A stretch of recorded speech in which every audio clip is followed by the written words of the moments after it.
Hello, good people. How you guys doing today?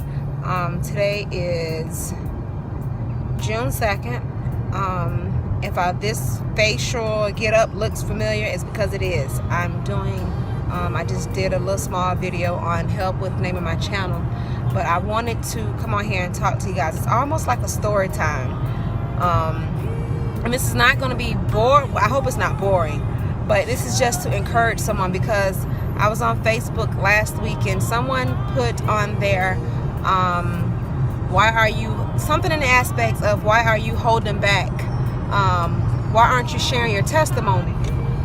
That can help someone, uplift someone, and encourage someone that might be going through the same thing, or might need some encouraging words. And so the title of this, which I'm not sure what I'm going to title it, but a lot of you don't know my personal life. I just started this YouTube channel, but my husband and I have been married for 7 years. We made 7 years, May 15, 2018. We made being married 7 years. And yesterday, June 1st, I had a cousin of mine come by my house to stop and see my husband. And I was getting ready to run outside to go next door to my mom's house. I stopped and mentioned something to him about something his wife had put on Facebook, like who's picking on her, not knowing what that statement was about. And when I saw the comment, I quickly put on there, because it was out of her character, I quickly responded, "Cuz, don't take off your crown. Don't make, that's all they want. They want to make you take off your crown. Don't entertain the foolishness." Something in that aspect.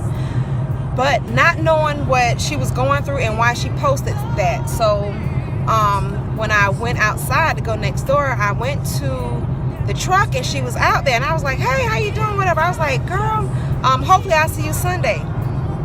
And she's like, "Girl, I need to go to church. I need to be there." I said, "Well, me too, 'cause I haven't been there. I went, a couple weeks ago, but I need to go back faithful."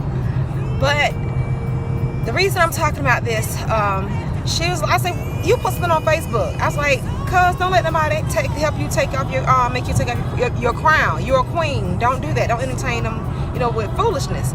And she said, I said, "Who are you talking about?" And she pointed towards the house. She was talking about her husband.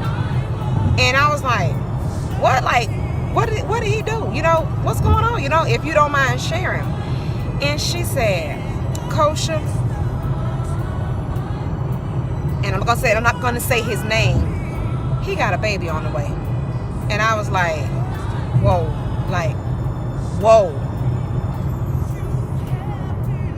It was whoa. I take a deep breath and I take a moment to think what I want to say next.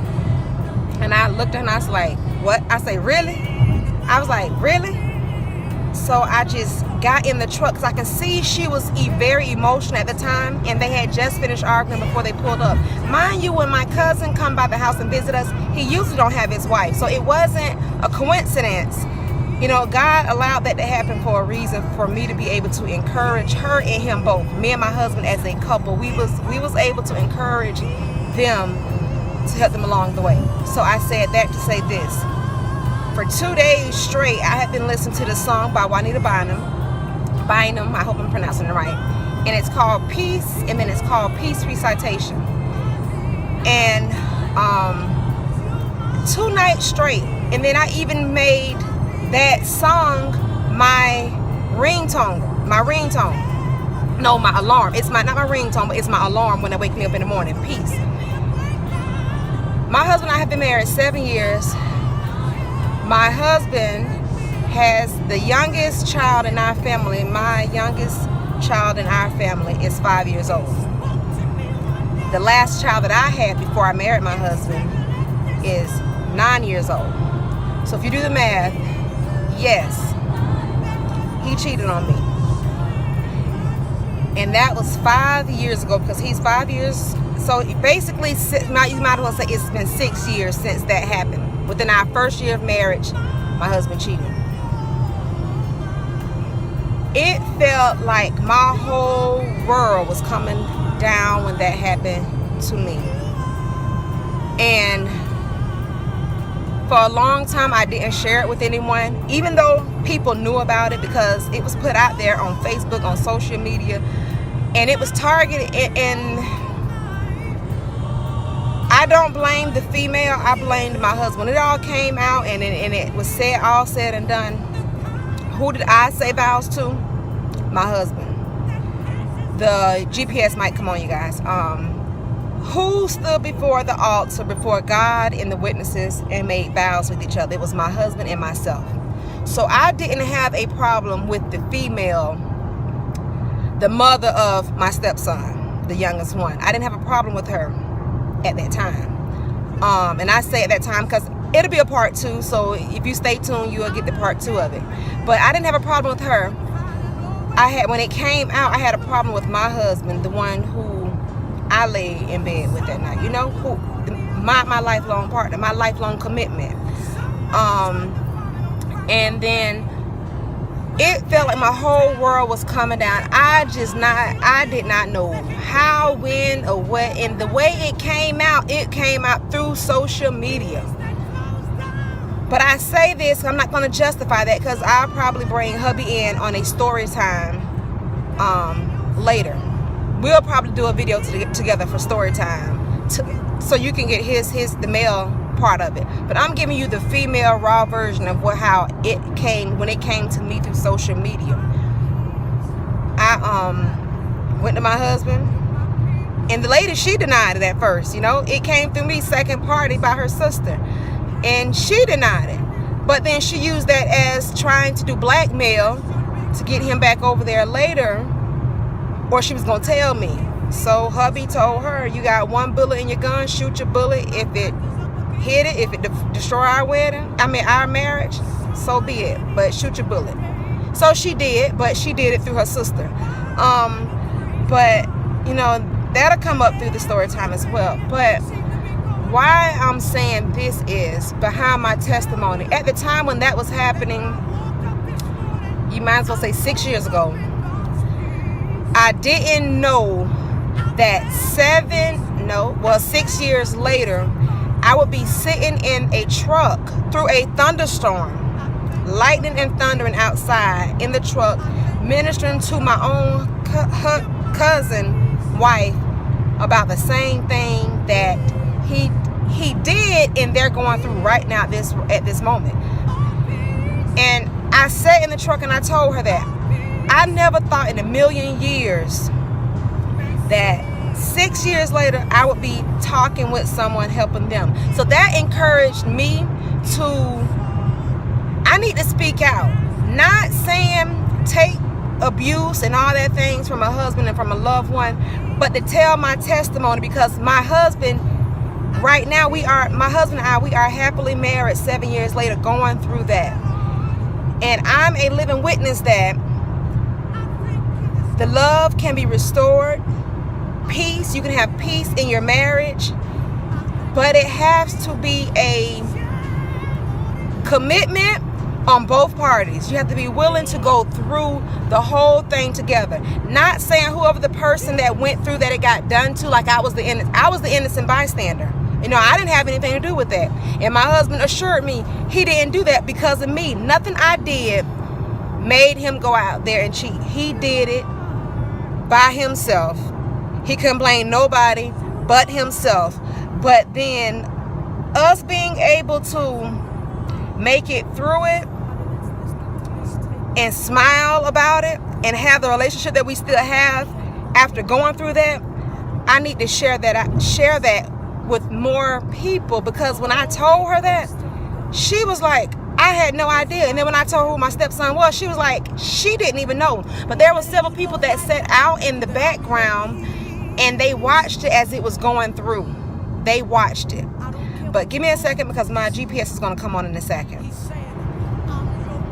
Okay, I don't remember where I stopped off at because my GPS came on. But first thing come to mind, because I don't remember where I stopped at, is for a while I was so embarrassed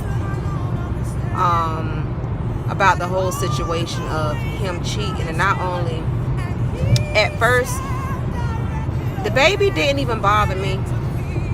As I'm not gonna say it didn't bother me at first when it first came out, because my thing was I didn't care if the baby was his or the next person. My thing was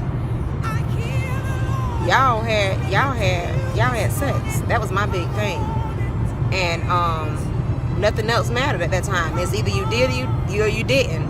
And the thing is, did you use protection, or did the protection bust, or could you have brought me some kind of disease? So it was a lot of things going up in my head at the time when it all came out. So I mean, we will do a story time together, but it was just on my heart that because I went through that last night, having to encourage or just even get them to open up with each other, because I could see the rage in her eyes and the pain she was going through. And when she tried to explain it to me, and I looked at her and I said, every minute of every day while you're awake, your mind is on it, and sometimes even when you dream. And she said, yeah, like, and she hadn't talked to anybody that had gone through that. Everybody she talked to gave her negative, you know, not even saying encouraging her to, because she loves her husband. As I'm gonna say it like this: shame on the person to judge her for loving her husband unconditional. And not even that, they're going through is fresh, like she has an open wound. She doesn't even, like, she's wide open. She's cut wide open right now. It's raw. This is just coming out, and she haven't had anyone to help encourage her, as in saying, I'm gonna help and pray for her. I told her simply, even if your marriage don't work, because I'm a living testimony that it can work, but I'm not even gonna say, because I am pro-marriage, I am, but I don't like to be abused. It's not good to be abused and taken advantage of too. But at the same time, my prayer for anyone that goes through anything like this, and unless you've been through it, you cannot tell somebody what you can and won't do, and what you would do if it was you. It's like I can't tell somebody, and I don't know the feeling of somebody that has lost a mother, because I have my mother. I've never lost a child, so I can't tell you how I feel to lose a child.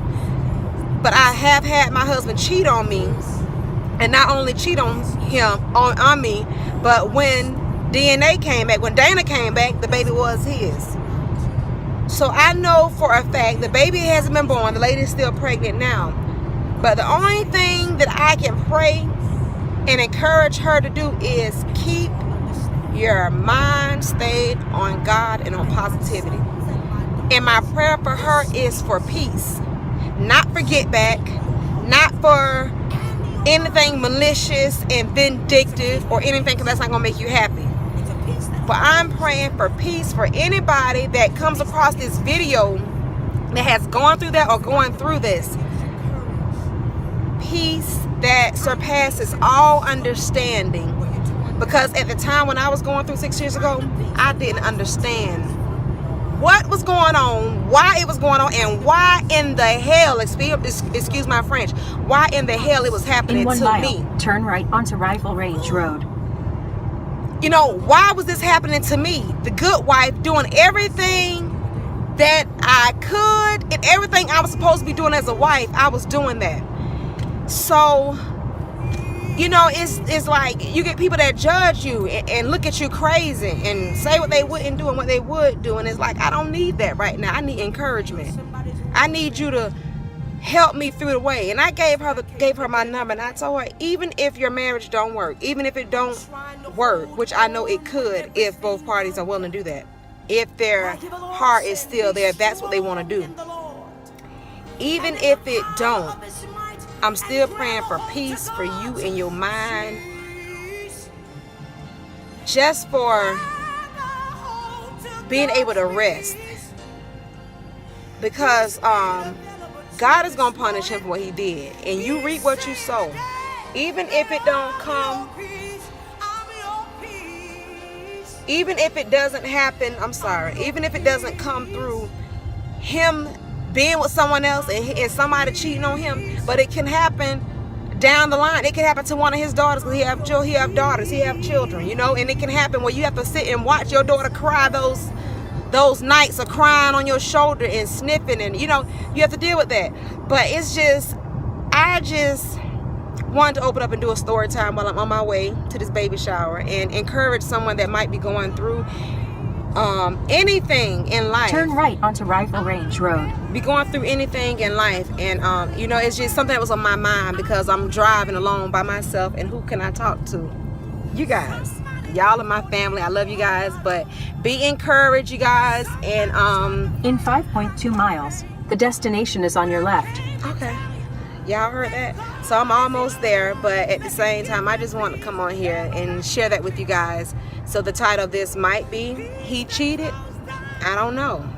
It's not a clickbait because he did cheat, but I forgave him, and when I forgave him, I chose not to bring it up and be evil and vindictive. That's not going to help us in our marriage if we was going to make it work. If I felt like he didn't deserve a second chance, I wouldn't have given him a second chance. I wouldn't have given our marriage a second chance. I wouldn't have given, people make mistakes, and I'm not saying that justifies what happened. He made a mistake. The key point is that he learned from his mistakes, and I truly believe it, and I know in my heart that he has learned from his mistake. He reassures me. I don't bring it up, but he'll tell me, baby, I'll never hurt you again.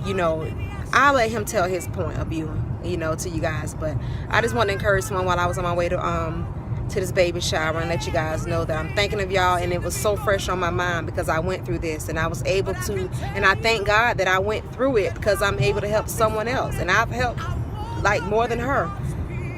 But at that time, I didn't know I was going to be able to help someone else when I was going through. I did not know that.